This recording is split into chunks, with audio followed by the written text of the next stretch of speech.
Coming up on International Trade Focus, we shall explore the impact of power outages on Ghanaian businesses, uncovering the economic costs and future solutions.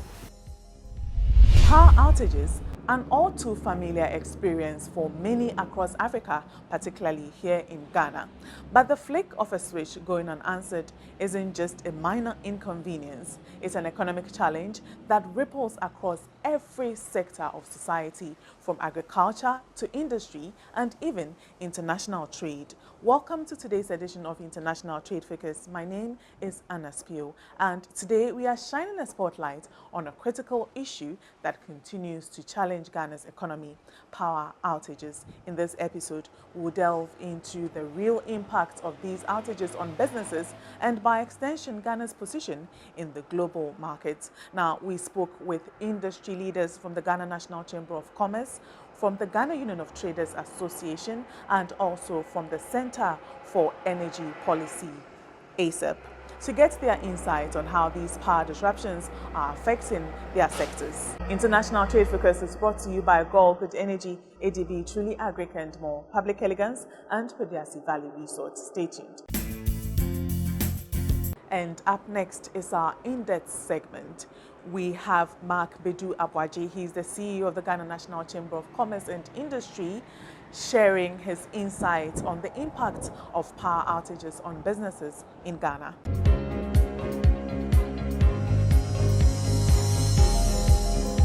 Right, now access to stable energy or power supply is critical for businesses to operate. Among other things, unreliable power supply does not only increase the time of doing business, but the cost of doing business as well. On today's edition of International Trade Focus, we are taking a look at the impact of unreliable power supply on businesses in the country. Joining us in this discussion is the CEO of the Ghana National Chamber of Commerce and Industry, Mr. Mark Bedu Abwaji. Thank you very much, sir, for your time. Thanks for having me. I would like to find out from you, being the CEO of the Ghana National Chamber of Commerce and Industry, I know that you have access to a lot of these industry players who are operating in the country. What would you say you've identified as the challenges that power outages pose to their operations? Thank you very much. We have moved to a level where almost everything we do, we use electricity or power. So those who are manufacturing, they need a high level of power. And our economy is also made up of a lot of SMEs, close to about 90%. And these SMEs are also now using electricity. So the lady who is just sewing just by the roadside probably might have stopped using the hand sewing machine and now is using the electric powered machine. The barber just close by is also not using blade again, he's now using machine. And a lot of cool stores, so almost everything that we do as an economy, you need electricity.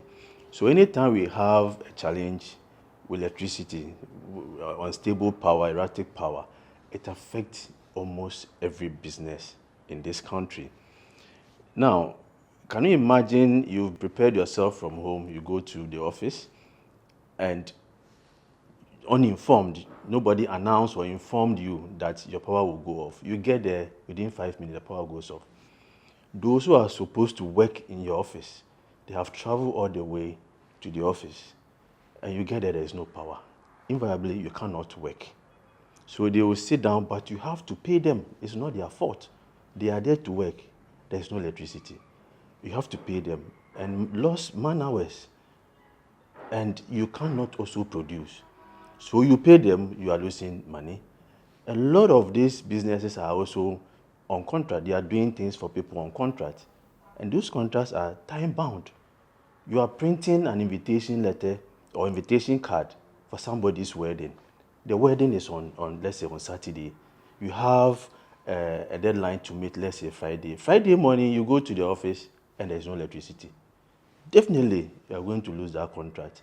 And if you are not careful, whoever gave you the contract will say, charge you, can take you to court.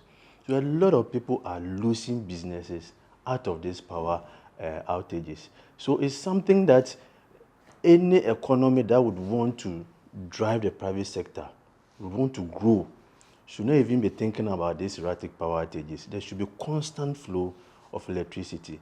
That is where the SMEs will get their money from. And if you are not doing well as an SME, there's no way you can also employ.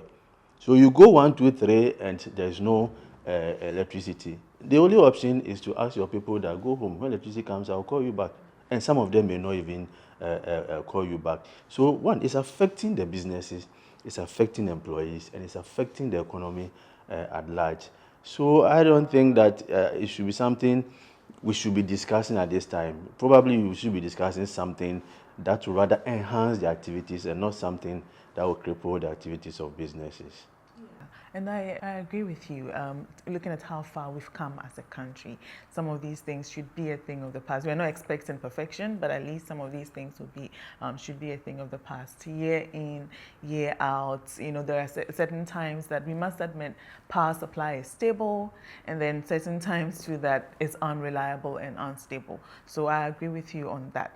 Now, what have you identified as some of the challenges that we are facing as far as power supply is concerned? Well, a number of things. One, I think we cannot continue to rely on these few sources of electricity like the hydro and other things. We should also be able to now, in the long term, look at renewable energy. For instance, we have the sun, and it's just giving us a heat. We could have generated a lot of electricity from it. Even those in Europe and other things where they have only few period of sunshine, they are using solar to power their energy. So I think that we shouldn't let this sun that is hitting us go to waste. We should be able to now be thinking about how we can generate renewable energy from it. I think the sources are just too narrow, and we are likely to see these things recurring. The other bit, based on the information we are hearing from ECG, Agrico, and others, had to do with also the IPPs, the independent power producers that are giving us electricity. I think the payment at a point in time was not going to them because they have supplied electricity and you have to pay them. But because of challenges that we were having, they didn't receive that payment. So there was a bit of issue as to when they are going to receive it. So for them also to get their businesses, they are not Father Christmas. They have supplied something to you, you need to pay me back so that the investment that I have made into the business, I can pay the people that I also borrowed money from. So the money was not going. So as a way of also threatening us, they decided also at a point in time we would take off power and also affected that. And I think some of our machines, for information that I gathered, are so obsolete. They are old. So intermittently you see them going off, and then you need to go and repair and other things. If we can renew some of these machines. So the problem for me, I think is well known to those who are supplying the electricity. We need to start from somewhere and make sure that we are able to resolve them. I've also heard of a lot of these wastages in the supply. So they generate a certain level of electricity that's supposed to get to the consumer. But because the lines are old, at a point in time, we see some of them just dissipating and not getting to the consumer. So we need to quickly work on it. That is their area. That's what they are communicating to us. So we've taken it, but we're also suggesting to them that they should, as much as possible, both from the side of the government, the ECG, and the rest, should quickly work on it. So we don't have a situation where we're going to have a long period of the doomsday, which for me, it impacts on businesses and the economy will be dire. So as the Ghana National Chamber of Commerce, what sort of initiatives or measures do you put in place to at least cushion your members a bit? I know that this is not in your hands, Yes. but as the Ghana National Chamber of Commerce, what are some of the measures that you put in place to cushion members a little? Well, as you said, we don't generate electricity. One of our main focus or our main function is advocacy. So when we see a challenge like this, it's our responsibility to understand it and see how we can work with duty bearers, those who are supplying electricity, to make sure that they are quickly resolved. And the danger is that for some of them, so that those within the manufacturing sector, in the process of manufacturing something and the light goes off, one, you are likely to lose all the raw materials that are in the process. Two, your machine easily can get damaged. And some of them experience that. There's a member who is a cocoa manufacturing company. In the process, the light went off. In fact, because he did not plan, there was no generator. And it took quite a long time. By the time the light came off, everything that was in the process of production had gone wrong, had gone bad. So they have to just throw away, wash the machine. The cost of even water to wash those machines also increase your cost of production. So if they had been informed, then probably they wouldn't start the machine at all. The other bit has to do with the cost of alternative. If the national grid is not working, you need a generator. Now, generator that was costing, let's say, 6,000, just for the argument's sake, at the beginning of the year, at exchange rate of, let's say, 11 cedis, just do the math. Now, if you are buying a generator now, you are paying 15.5 for the exchange rate. The 6,000 hasn't changed. This $1,000 is not changed. But because of the depreciation, you are multiplying by 15.5. The question is, where are you going to get the difference from? So all these things are also increasing the cost of production. The SME, the woman who sews just by the roadside, will not have the money to go and buy the generator. The barber will not have the money to buy the generator. The cold store, unannounced, your light goes off, you don't have a generator. All the things that you have in your refrigerator all will be gone. So it's a huge cost to businesses, and it's a huge cost to the economy. If there's something that, as a country, we should ensure that there's a sustainable supply of it, it's electricity. Because for a business to be competitive, you need electricity. We are saying that the city is depreciating because we import everything. If you want to export, you need to add value to your raw materials, and you need electricity. In fact, our cost of electricity is among the highest in the whole world.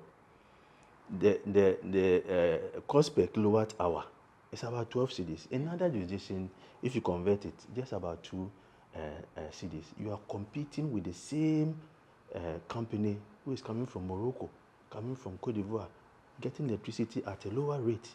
And then you produce and you are in the same market. One, because you have issues with the quality of your product will be affected. Two, your cost of production is high, so your price will be higher. If you go to the market now, as a rational consumer, you have 2 products, one coming from Ghana, probably a low quality because of electricity and high price, and one from any other country, high quality, low price. As a rational consumer, you buy the one that the people won't buy your product because it's coming from Ghana, because you are Ghana, so whatever it is. No, people are rational. They buy goods that they get the highest satisfaction from. So if you really want to change the structure of the economy, if you really want to enhance the manufacturing sector, we need to work on our energy system, the electricity. For me, otherwise, we'll come back and come and be having the same discussion again. Right, if you just tuned in, you're watching International Trade Focus, and this is our in-depth segment.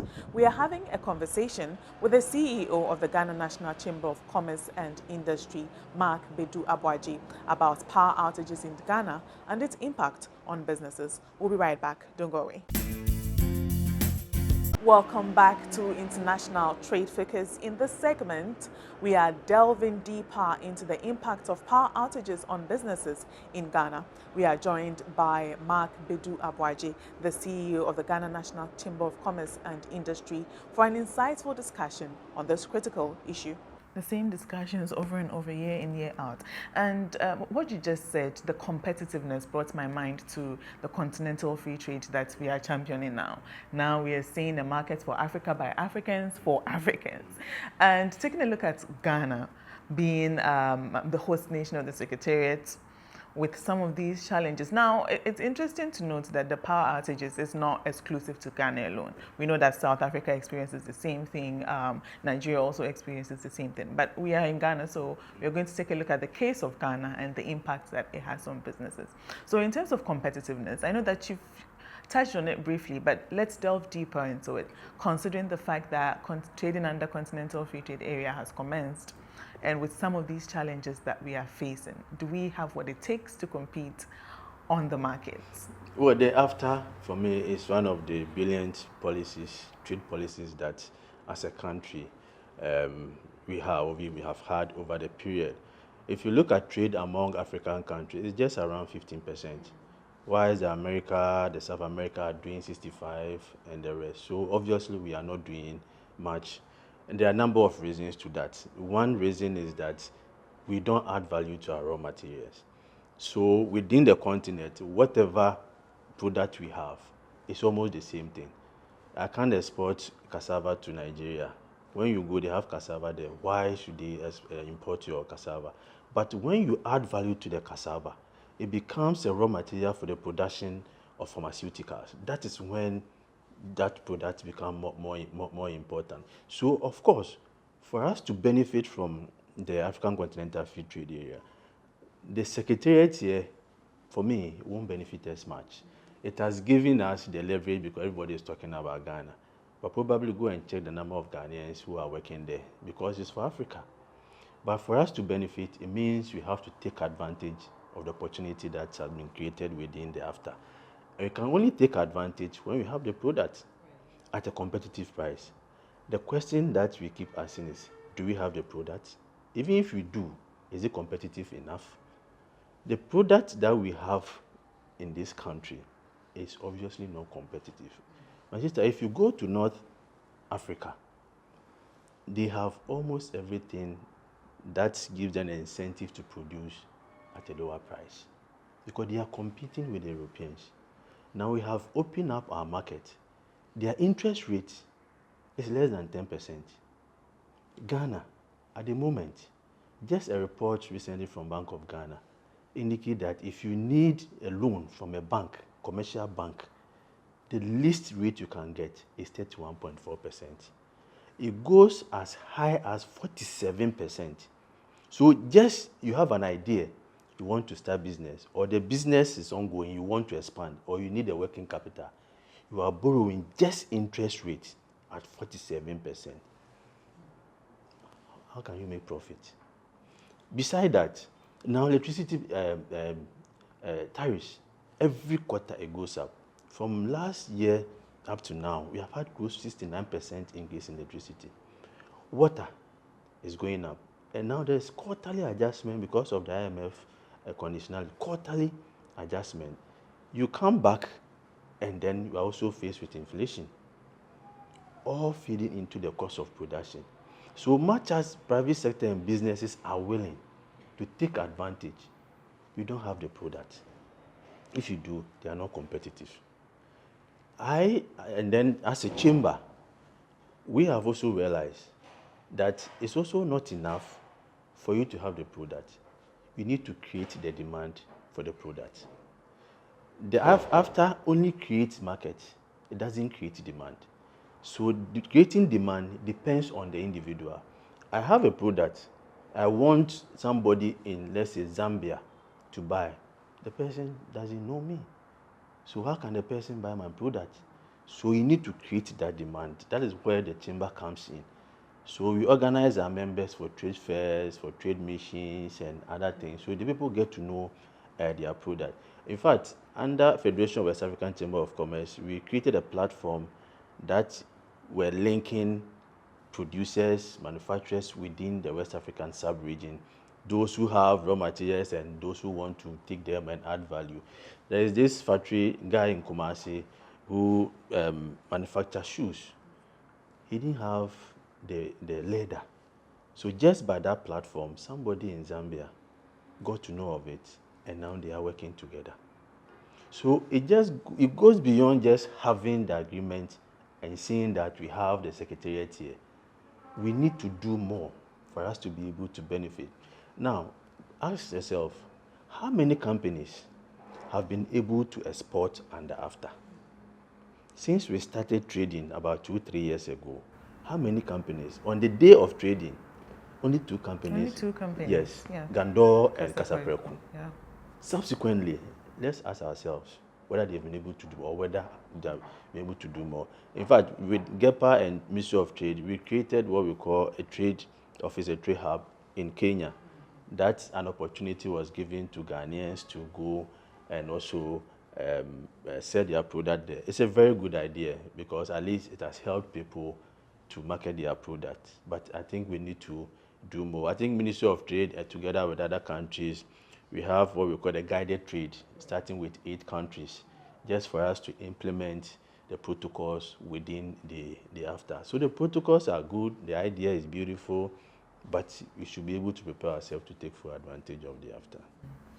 Thank you for that. And so back to the power outages. Taking a look at the trend, with the current trend, not the current trend, with the trend that has been, with us for a very long time. This didn't start in 4 years or 5 years. I mean, it's something that has been with us for a really long time. Should this trend continue? Should we fail to find lasting solutions to the erratic power supply? What impacts is it going to have on businesses in the long term? Yes. Let me start by saying that we should depoliticize the issue of power and electricity.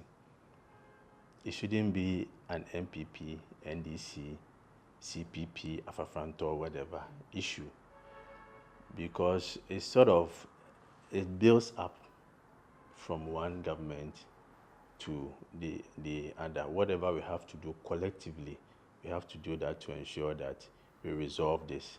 So we cannot make a comparison and say during Party A's time, we had it for 4 years. So if I'm doing it for 1 year, it's fine. It's not fine. It's killing business. If you take our economy, a chunk of our GDP comes from businesses. Government as an institution doesn't create anything. It is the individual businesses. It is you who is sewing. It is the barber. It is the man who is manufacturing. It is small, the one who is doing the cold store. Those small ones, that is what we quantify, and we call it our GDP. In simple terms, a GDP is the market value of all goods and services created within a particular year. And who is creating the goods and services? It's the businesses. So if they are not doing well, you may have the price, but you don't have the goods to be able to multiply and say we have a GDP. So definitely, it's going to affect our economy. Our GDP probably will not grow as it is expected. Our export will also not go up as is expected. We are obsessed with exporting cocoa, gold, and other things. Those prices are determined by the external factors. The Asian countries, they don't have all these things, but they are exporting a lot of manufactured goods, and they are benefiting from all the trade policies that they have. So if you really want to manufacture, then we need electricity. So if you don't do that, our economy will be affected. Now, those who are manufacturing, they're employing people. So if I have a business, and because of doomsday or erratic power supply, I'm not in business. If you are there, there's no need to have you. Definitely, you go home, and it will create a lot of unemployment. In fact, every year, the universities we have, the graduates, they churn out almost 100,000 university graduates every year. Ask yourself, within that year, only less than 5 to 10% are able to get a job. And the only way to resolve this is not government, because government employs just only 6% of the total labor force. Just only 6%. The rest of the 94 or 93% is by the private sector. So we need to give the private sector whatever support they need. This cliche, the private sector is the engine of growth, the engine of growth.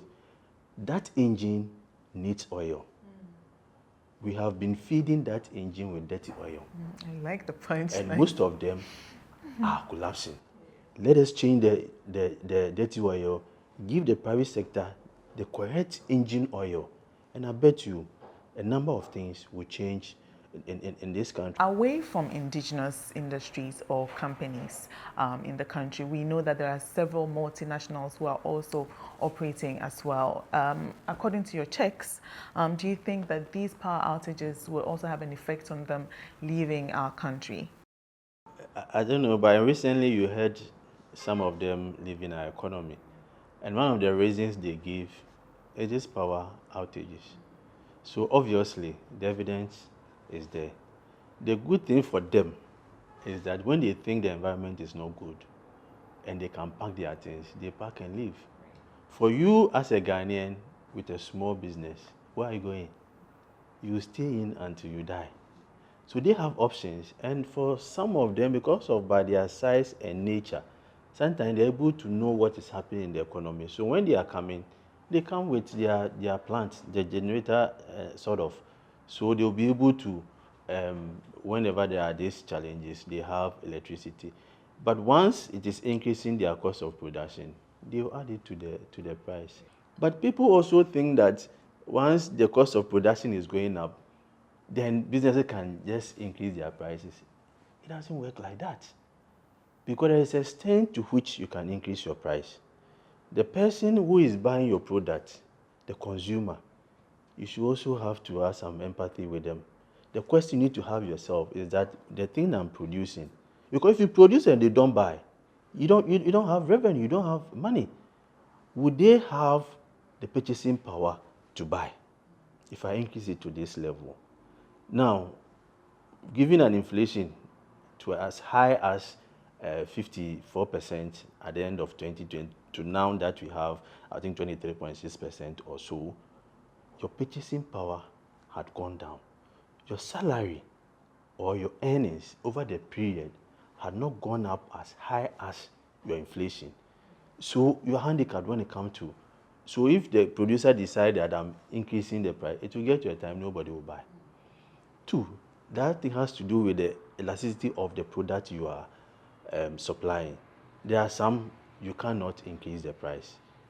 If it's elastic and you increase the price just by a smaller margin, the drop in demand will be higher than the rate that you have increased the price. So you need to think through all this before you take a decision that I'm increasing prices. Some you have to absorb. But the question is, for how long can you absorb this cost? You are not making profit. You are making losses consistently. Your business will definitely collapse. It's a very complex system that we need to review and come out with the best solution for our country. Right. So we are wrapping up on the impact of power outages, but on businesses. But what are your final words before we go? As businesses, we need constant, consistent supply of energy. Whether it's an SME, multinational, or a bigger company, they need it. The alternative is too expensive for any business. So whatever we have to do as a country to ensure that we make this resource available to businesses, let's do it. Let's depoliticize it. Let's not make it NPP, NDC, CPP, or whatever. The business person thinks about how to make profit and how to create job and help the economy. It's not a political color. NPP people are suffering, NDC people are suffering. How do we come together to make sure that we resolve this issue? It's been recurring. It happens in almost every regime. And sometimes I think when the issue is over, we all sit back. You don't come to interview us again on how we are trying to. But when it comes back, then you all come back to it. So we do firefighting. We don't find the lasting solutions to our problems. The exchange rate issue, the interest rate issue, the energy issue, we do firefighting, short-term thinking. That is what is hurting us. But we need to resolve it as soon as possible. And that was Mr. Mark Bedu Abwaji, the CEO of the Ghana National Chamber of Commerce and Industry, sharing insights on the impact of power outages on businesses in Ghana. And that's it for today's edition of International Trade Focus. Join us same time next week as we continue to bring you the latest insights and analysis on the factors shaping Ghana's trade. International Trade Focus is brought to you by Gold Good Energy, ADB, Truly Agric and more, Public Elegance and Pediasi Valley Resort. Bye-bye.